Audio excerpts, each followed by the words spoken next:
Pense em tudo o que você tocou nas últimas 24 horas. O despertador que tocou pela manhã, a escova de dentes, o tecido sintético das suas roupas, o asfalto sob os pneus do ônibus ou do carro, a embalagem do seu almoço, o computador ou o celular, onde você está consumindo este conteúdo agora. Tudo isso, absolutamente tudo isso, está intrinsecamente ligado a um único elemento. Um líquido viscoso, escuro, de cheiro forte, o sangue da economia moderna, o petróleo. Mas o que você realmente sabe sobre ele? Se a sua resposta imediata envolve dinossauros mortos, precisamos parar agora mesmo. Apague essa imagem. A ideia de que o petróleo vem de répteis gigantes extintos é um dos maiores mitos científicos já propagados pela cultura pop. A verdade é muito menos cinematográfica, mas infinitamente mais complexa e fascinante. Para entender o petróleo, não devemos olhar para os grandes predadores do Jurássico. Devemos olhar para o invisível, para o microscópico. Imagine a Terra há 150, 200 milhões de anos. O clima era quente, tropical. Os oceanos não eram como os de hoje. Eram sopas nutritivas, repletas de vida. Nesses mares antigos, especialmente em um oceano chamado Tétis, que separava os supercontinentes da época, trilhões de toneladas de fitoplâncton e zooplâncton viviam, absorviam a energia do sol através da fotossíntese e morriam. Uma chuva eterna de matéria orgânica microscópica caindo lentamente em direção ao leito oceânico. O segredo está no que aconteceu depois que eles tocaram o fundo. Em condições normais, essa matéria orgânica apodreceria, seria consumida por bactérias, desapareceria. Mas em certas bacias oceânicas, a água no fundo era anóxica, sem oxigênio. Isso preservou os corpos desses micro-organismos, camada sobre camada, século após século, milênio após milênio. Essa lama orgânica foi então soterrada por areia, por argila, por sedimentos trazidos pelos rios. O peso dessas novas camadas começou a exercer uma pressão inimaginável. A Terra, em sua paciência geológica, transformou essa lama em rocha, o que chamamos de folhelho. E então começou o cozimento. À medida que essas camadas afundavam mais na crosta terrestre, a temperatura aumentava. É aqui que a mágica da química acontece. Entre 50 e 150 graus Celsius, existe o que os geólogos chamam de janela do petróleo. Nesse forno subterrâneo, as moléculas complexas de proteínas e carboidratos daquele plâncton morto foram quebradas, cozidas, transformadas em cadeias de hidrocarbonetos, carbono e hidrogênio. A base da vida, destilada em energia líquida. Se a temperatura subisse demais, acima de 150 graus, o líquido queimava e virava gás natural. Se ficasse fria demais, permaneceria como uma cera sólida, o querogênio. O petróleo que usamos hoje é o resultado de uma condição cachinhos dourados da geologia. Nem muito quente, nem muito frio, apenas perfeito. E ele ficou lá, preso, tentando subir para a superfície porque é mais leve que a água presente nas rochas, mas sendo barrado por tetos de rocha impermeável. O sal e o esto, aguardando por milhões de anos, aguardando a nossa chegada, mas a humanidade não descobriu o petróleo perfurando poços profundos no Texas ou no deserto da Arábia. Nossa relação com ele é antiga, muito mais antiga do que é a Revolução Industrial. Viaje comigo agora para 4.000 anos atrás. Para a Babilônia, onde hoje é o Iraque. As muralhas daquela cidade lendária não eram apenas tijolos empilhados. Eles usavam uma argamassa negra, pegajosa, o betume, o petróleo, que vazava naturalmente para a superfície. Em muitos lugares do Oriente Médio, o petróleo borbulhava do chão como fontes negras. Os antigos o chamavam de nafta. Eles o usavam para impermeabilizar barcos, para colar pontas de lanças. Os egípcios usavam betume no processo de mumificação. A própria palavra múmia vem do persa mwm, que significa betume ou cera negra.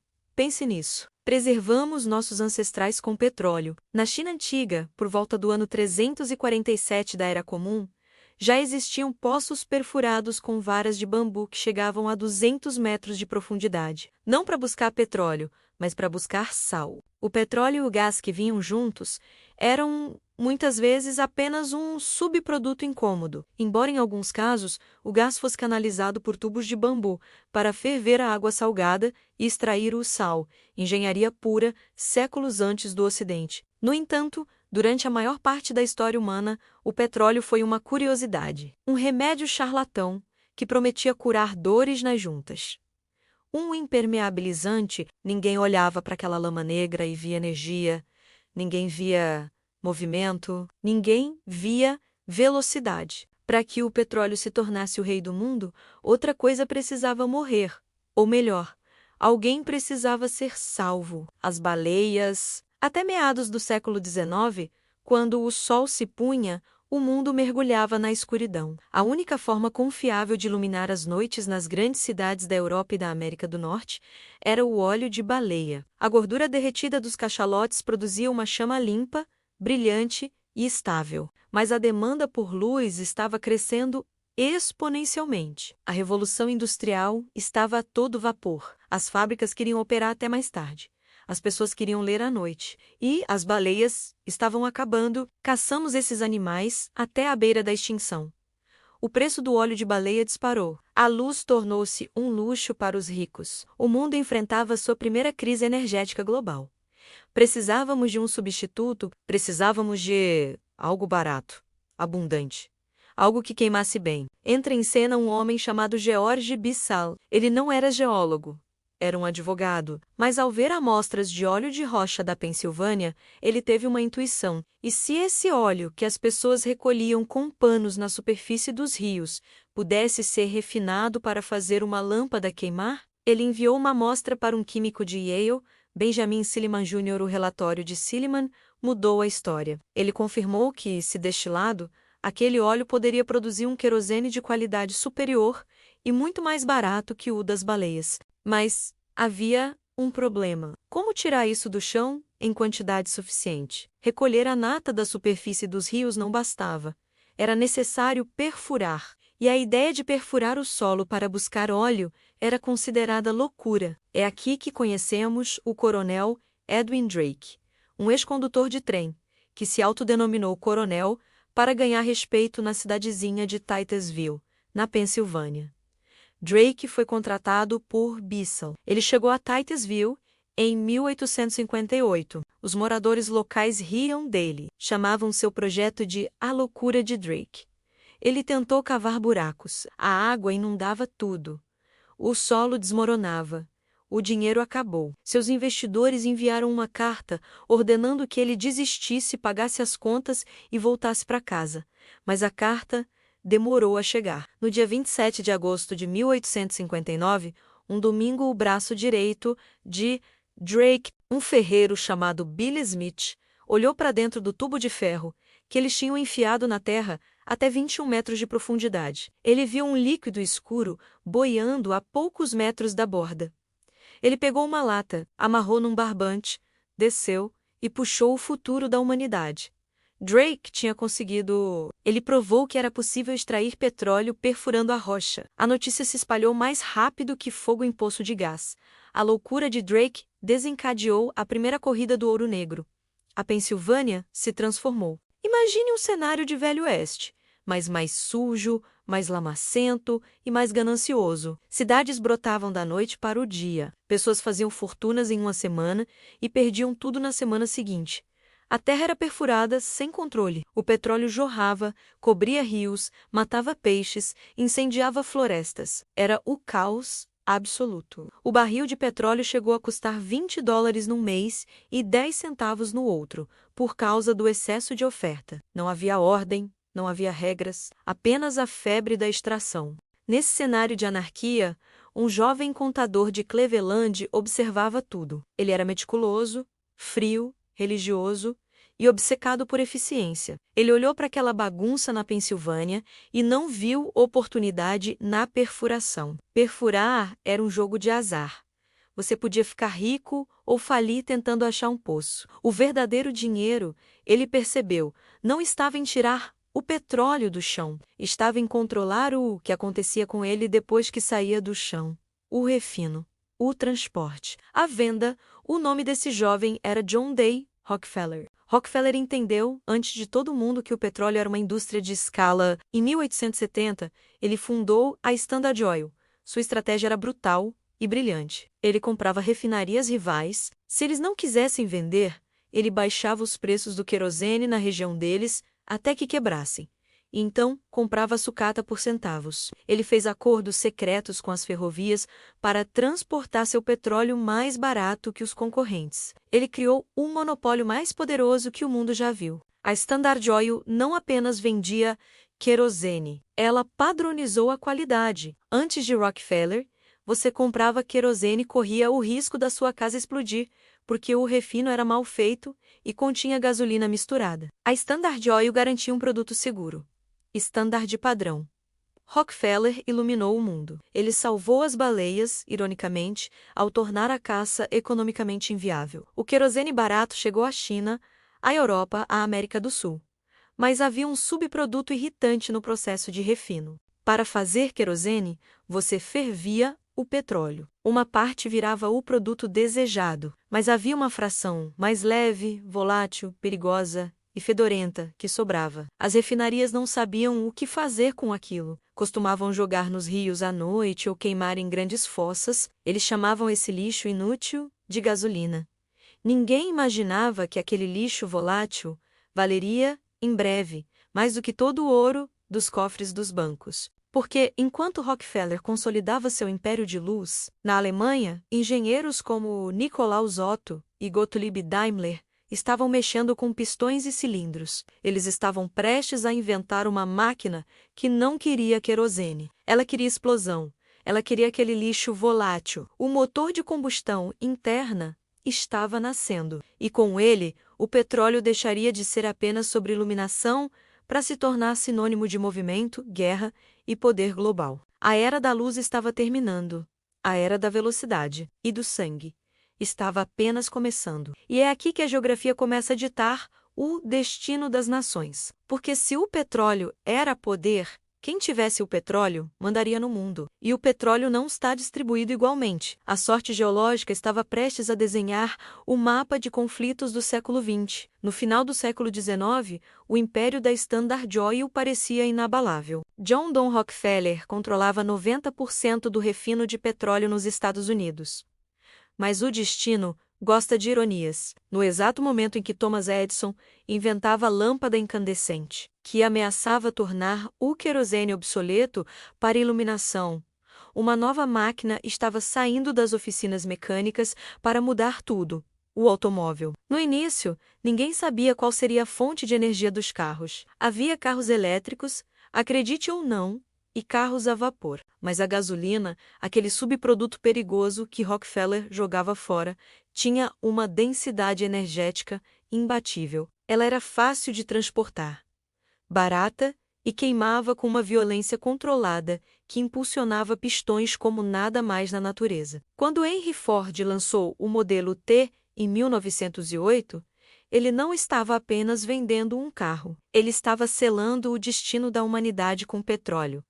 A demanda por gasolina explodiu. O mundo precisava de mais óleo. Muito mais. E o petróleo começou a aparecer em lugares inesperados. Em 1901, no Texas, um capitão chamado Anthony Lucas perfurou uma formação estranha, conhecida como Spindletop. O que aconteceu lá mudou a escala da indústria para sempre. Um jato de petróleo bruto disparou a 50 metros de altura. O poço jorrou 100 mil barris por dia durante 9 dias antes de ser controlado. Spindletop quebrou o monopólio da Pensilvânia e deu origem a gigantes como a Gulf Oil e a Texaco. O petróleo americano agora era abundante e barato o suficiente para mover uma nação inteira sobre rodas. Mas enquanto os americanos dirigiam seus novos carros do outro lado do Atlântico, um jovem e ambicioso político britânico chamado Winston Churchill estava olhando para o horizonte. Ele era o primeiro lorde do almirantado. Churchill percebeu que a Marinha Real Britânica,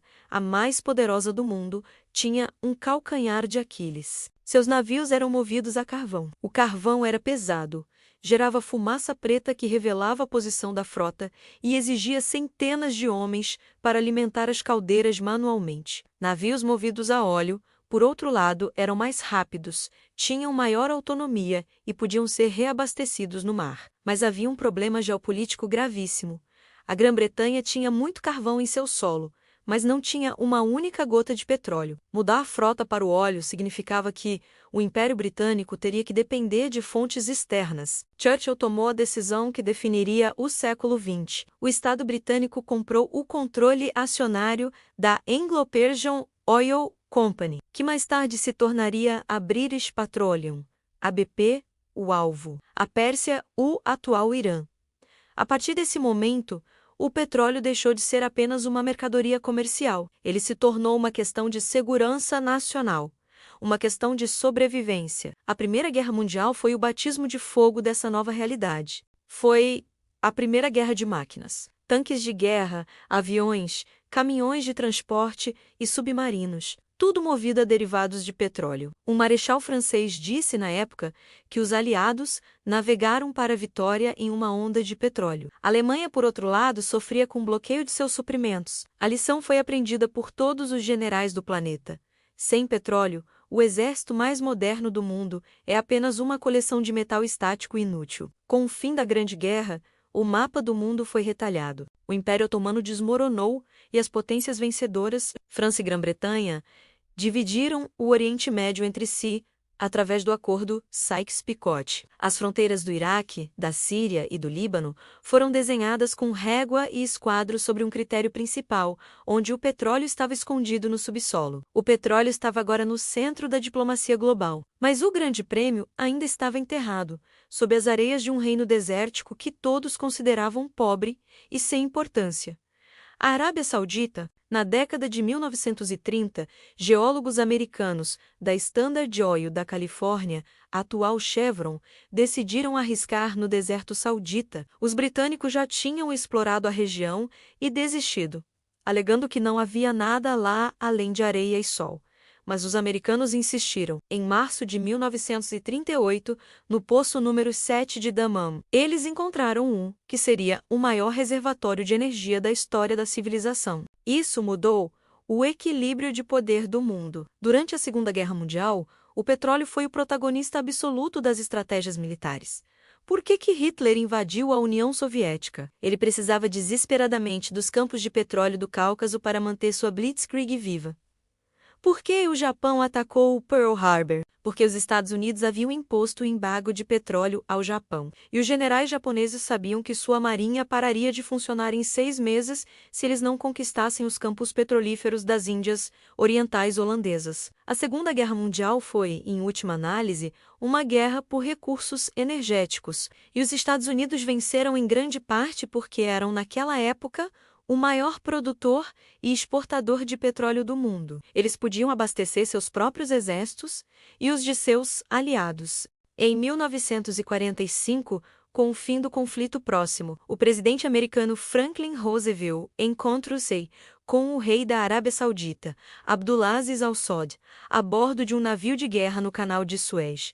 Ali, eles selaram um pacto que dura até hoje. Os Estados Unidos garantiriam a segurança militar do Reino Saudita em troca de acesso preferencial ao seu petróleo.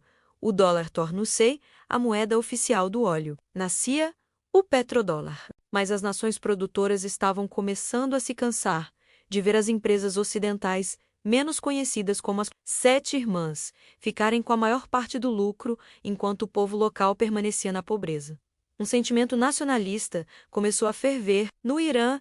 Em 1951, o primeiro-ministro Mohammad Mossadegh decidiu nacionalizar a indústria petrolífera, expulsando a BP. A resposta do Ocidente foi implacável. Assim, o Serviço Secreto Britânico orquestraram um golpe de Estado para derrubar Mossadegh e instaurar o Shah, um líder pró-Ocidente. Foi um aviso claro: não mexam com o fluxo do óleo. Contudo, a maré estava mudando. Em 1960, em Bagdá, 5 países produtores, Arábia Saudita, Irã, Iraque, Kuwait e Venezuela, menos se reuniram para criar uma organização que o mundo aprenderia a temer. A OPEP, a Organização dos Países Exportadores de Petróleo. O objetivo era simples: retomar o controle sobre o preço do barril, que até então era ditado pelas empresas americanas e europeias. Durante uma década, a OPEP foi ignorada. Até que veio 1973.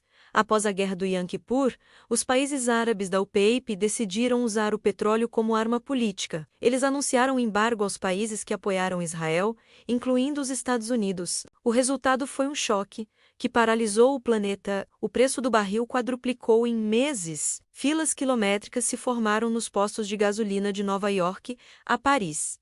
A economia mundial entrou em recessão. O choque do petróleo provou que o mundo ocidental era um gigante com pés de barro, totalmente dependente de um recurso controlado por um punhado de países no Oriente Médio. Esse evento mudou o comportamento do consumidor. Carros gigantes e beberrões de gasolina começaram a ser substituídos por modelos menores e mais econômicos. Governos começaram a pensar em energia nuclear e fontes alternativas. Mas, acima de tudo, a crise de 73 iniciou uma busca frenética por petróleo fora do controle da OPEP. Foi essa busca que empurrou a tecnologia para o mar. Se não podíamos depender do deserto, teríamos que buscar no fundo do oceano. Surgiram as gigantescas plataformas no Mar do Norte, entre a Escócia e a Noruega. E no Brasil, a Petrobras começava a desenvolver tecnologias de águas profundas na bacia de Campos, sem saber que décadas depois encontraria o gigantesco tesouro do pré-sal. Mas enquanto o mundo tentava se adaptar, o petróleo continuava a alimentar ditaduras e a financiar guerras. Na década de 80, Irã e Iraque se enfrentaram em uma guerra de 10 anos que teve como alvo principal as refinarias e petroleiros um do outro. O óleo não era apenas o prêmio, era o alvo. Ao final do século XX, o petróleo já não era apenas uma commodity, era a geometria do poder. Ele derrubou governos, ergueu impérios no deserto, onde antes só havia tribos nômades, e transformou a geopolítica em um jogo de xadrez, onde cada movimento era calculado em barris por dia. Mas o que acontece quando um país possui as maiores reservas do planeta, mas se recusa a jogar as regras de Washington? O que acontece quando o maior consumidor do mundo, os Estados Unidos, decide que não quer mais depender de ninguém? O cenário estava montado para o século XXI, uma era de novas tecnologias como o fraturamento hidráulico, crises ambientais sem precedentes e o ressurgimento de conflitos ideológicos, onde o petróleo da Venezuela e o xisto americano se tornariam as novas peças de uma guerra fria energética. A virada para o século XXI trouxe uma profecia sombria que ecoava nos corredores das universidades e petroleiras. O pico do petróleo. Analistas afirmavam que tínhamos atingido o máximo da nossa capacidade de extração e que, a partir dali, o óleo ficaria escasso, caríssimo e o mundo entraria em colapso energético. Mas eles subestimaram a engenhosidade humana, motivada pelo lucro. A escassez não gerou o fim do petróleo, mas sim uma revolução tecnológica que ninguém previu. Enquanto o mundo olhava para os poços verticais tradicionais do Oriente Médio, nos Estados Unidos, uma técnica antiga estava sendo aperfeiçoada: o fraturamento hidráulico, ou fracking. Em vez de apenas perfurar para baixo, os engenheiros aprenderam a perfurar horizontalmente dentro de camadas de rocha de xisto e injetar água, areia e químicos em altíssima pressão para estilhaçar a rocha e libertar o óleo preso em seus poros microscópicos.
Isso colocou o país em um novo patamar geopolítico.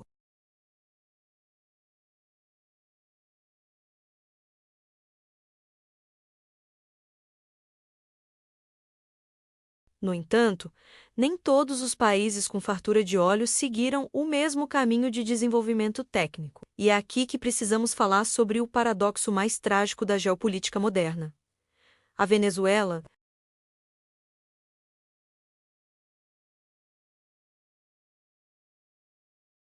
a Venezuela possui as maiores reservas provadas de petróleo do planeta, mais que a Arábia Saudita, mais que a Rússia.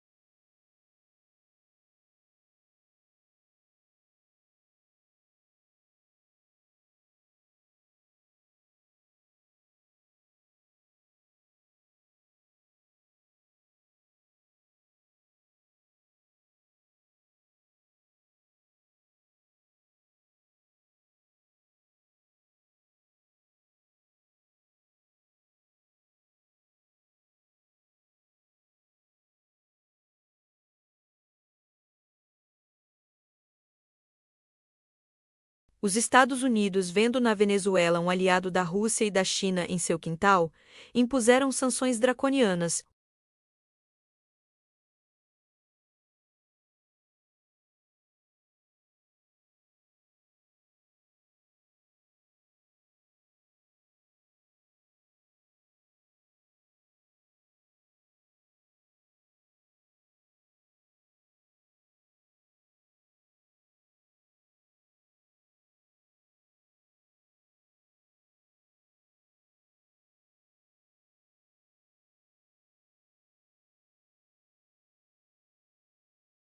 O governo Biden, que antes mantinha distância total, começou a ensaiar uma reaproximação pragmática, permitindo que a gigante americana Chevron voltasse a operar timidamente em solo venezuelano. A guerra entre Estados Unidos, da América e Venezuela hoje não é travada com mísseis, mas com canetas, sanções e o controle de rotas marítimas. É uma queda de braço onde a fome do povo venezuelano e o preço do galão de gasolina em Miami são as moedas de troca.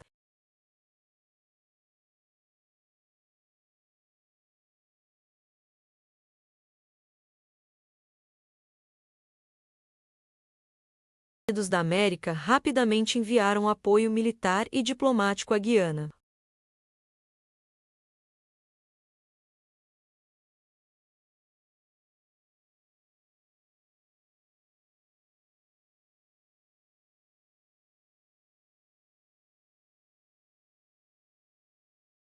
Enquanto isso, o mundo assiste a uma transição energética sem precedentes.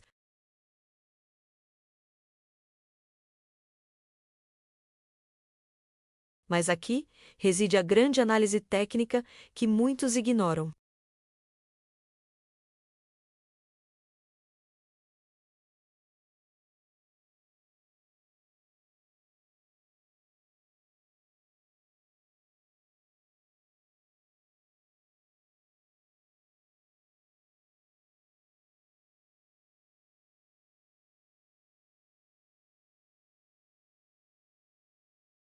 Os componentes mais leves, como o gás liquefeito de petróleo, saem pelo topo.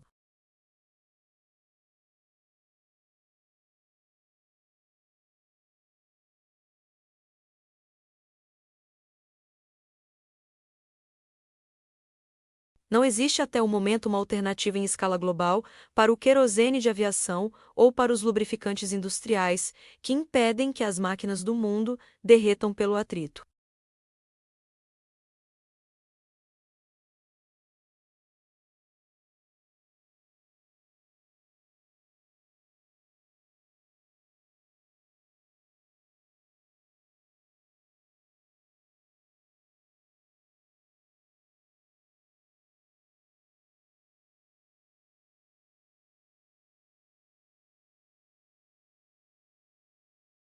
Ela investe em ferrovias na África, em portos no Paquistão e em refinarias na América Latina, para garantir que o fluxo de óleo nunca pare.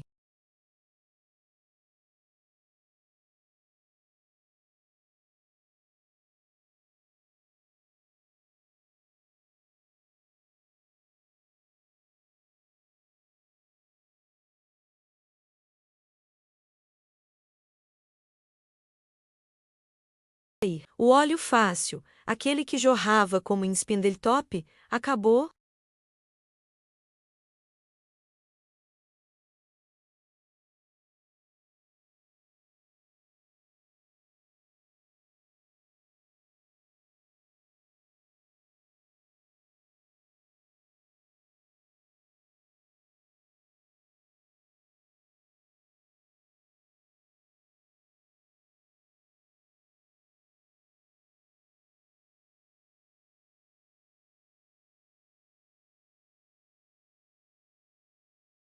No próximo bloco, vamos desvendar as curiosidades mais obscuras dessa indústria, os fatos históricos que parecem ficção e como essa substância moldou até mesmo a linguagem e a cultura que usamos hoje.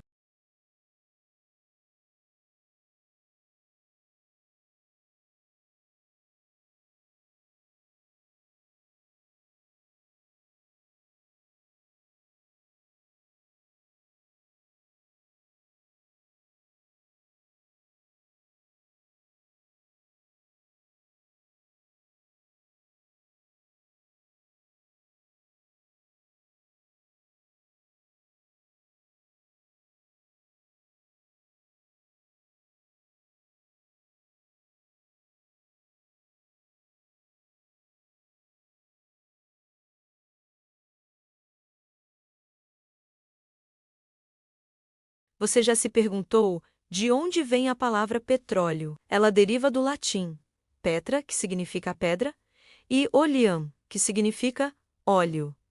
Literalmente, o óleo da pedra. Embora o chamemos de ouro negro, ele pode ter cores surpreendentes, dependendo da sua composição química e das impurezas. O petróleo bruto pode ser verde esmeralda, amarelo claro ou até transparente. O preto profundo que vemos na televisão é apenas a versão mais comum, carregada de metais pesados e betume.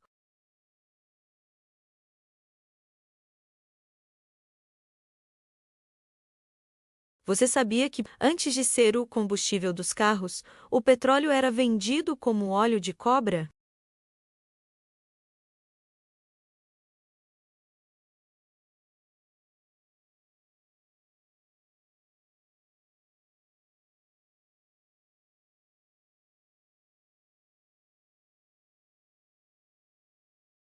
A fortuna da família mais rica do mundo começou, literalmente, com o charlatanismo medicinal.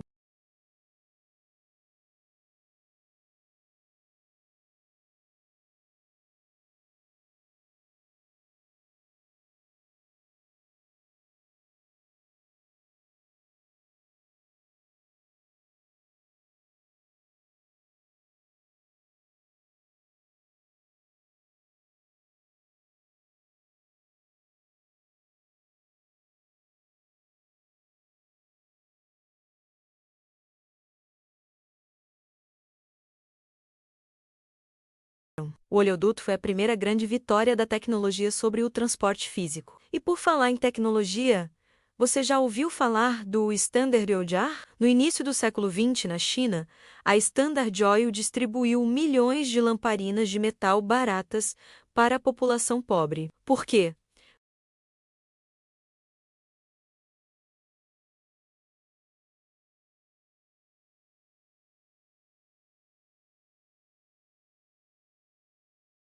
É o mesmo modelo de negócio que as empresas de videogames e impressoras usam hoje, inventado há mais de 100 anos pelo rei do petróleo. Outro fato histórico que parece ficção: durante a Segunda Guerra Mundial, os cientistas nazistas, desesperados com a falta de poços de petróleo, desenvolveram a tecnologia de carvão para a líquido-liquefação de carvão. Eles conseguiram transformar quimicamente o carvão, que a Alemanha tinha em abundância, em gasolina sintética. Foi isso que manteve os tanques Tiger e os aviões da Luftwaffe operando até 1945. Essa tecnologia ainda existe e é o plano de emergência de muitos países, caso o petróleo mundial acabe subitamente. Na análise técnica do refino, existe um dado fascinante sobre o barril de petróleo. Um barril padrão de petróleo tem 159 litros. Mas devido ao processo de refino e à adição de outros componentes químicos, esses 159 litros de óleo bruto esticam e se transformam em cerca de 170 litros de produtos acabados. É o que os engenheiros chamam de ganho de processamento. É quase como se o petróleo se multiplicasse durante o cozimento industrial. Vamos falar sobre o Brasil e o pré-sal, um tema que gera muito orgulho, mas pouca gente entende a magnitude do desafio. Para chegar ao petróleo do pré-sal, a Petrobras desenvolveu robôs submarinos que operam em pressões que esmagariam um submarino militar comum. A camada de sal que cobre o óleo tem, em alguns pontos, 2.000 metros de espessura. O sal é plástico. Ele se move como uma pasta de dente sob pressão. Se você perfura um buraco no sal e não o reveste imediatamente com aço e cimento especial, o sal fecha o buraco em questão de horas. O Brasil não apenas achou petróleo, ele conquistou um dos ambientes mais hostis da Terra, comparável apenas à exploração espacial. Mas e a Venezuela? A curiosidade mais triste sobre o país, com as maiores reservas do mundo, é que devido ao colapso de suas refinarias e às sanções, a Venezuela chegou ao ponto absurdo de ter que importar gasolina dos Estados Unidos e do Irã para abastecer seus próprios carros. É o equivalente a um fazendeiro com o maior pomar de laranjas do mundo morrendo de sede porque não consegue espremer a fruta. Isso mostra que, na era moderna, ter o recurso natural não vale nada se você não tiver a tecnologia e a estabilidade política para processá-lo. Existe também o lado obscuro do petróleo que moldou a cultura. Você já percebeu como o dólar é a única moeda aceita universalmente para comprar petróleo? Isso não é por acaso. O sistema do petrodólar, estabelecido nos anos 70, obriga todos os países a manterem reservas de dólares americanos para poderem comprar energia. Se a Arábia Saudita decidisse aceitar apenas ouro ou euros amanhã, a economia americana sofreria um golpe devastador. O petróleo é a âncora invisível que mantém o dólar como a moeda reserva do mundo. E quanto ao futuro, o petróleo está acabando. A resposta técnica é: não. Nós temos petróleo para pelo menos mais 100 ou 150 anos. O que está acabando é o petróleo barato. O petróleo que você perfura e ele jorra sozinho. Agora, entramos na era do petróleo difícil. O petróleo que exige fraturamento hidráulico, que exige perfuração em águas ultraprofundas, que exige a transformação de areias betuminosas no Canadá através de vapor de água. O custo energético para extrair petróleo está subindo. No passado, você gastava um barril de energia para extrair 100. Hoje, em alguns lugares, você gasta um barril para extrair dezembro. Estamos chegando ao fim da nossa jornada. O petróleo foi o herói que nos tirou da escuridão das velas e o vilão que poluiu nossos oceanos e aqueceu nosso clima. Ele construiu cidades no meio do deserto, como Dubai, e financiou guerras que duram gerações. Mas, acima de tudo,